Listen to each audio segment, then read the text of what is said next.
আসসালামু আলাইকুম। আমি শৌকত আকবর। মোটিভেশনাল সাউন্ডে সবাইকে স্বাগতম। এই পৃথিবীতে দুই ধরনের মানুষ আছে। একদল সব বুঝেও চুপ থাকে, আরেক দল কিছু না বুঝে সব বলে ফেলে।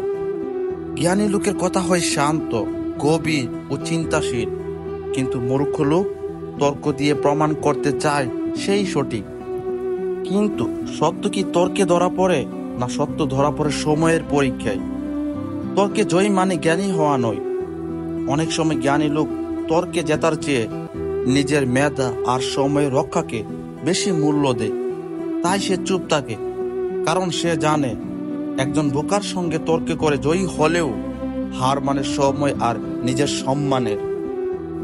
যে মাটির নিচের ঝর্ণা বইছে তার শব্দ নেই, আর যেটা ফাঁপা সেটা বেশিই বাজে।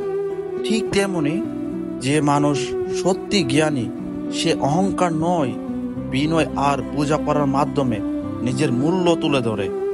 তর্কে না জিতেও জিতে নেওয়া যায় জ্ঞান দিয়ে, আচরণ দিয়ে, সময়ের প্রমাণ দিয়ে। আজ না বুঝলেও কাল মানুষ ঠিকই বুঝবে কে ঠিক আর কে ভুল ছিল। তাই বলি, নিজেকে প্রমাণ করতে চেঁচামেচির দরকার নেই। তোমার জ্ঞানী একদিন তোমার হয়ে কথা বলবে, আর তখন সবাই শুনতে বাধ্য হবে।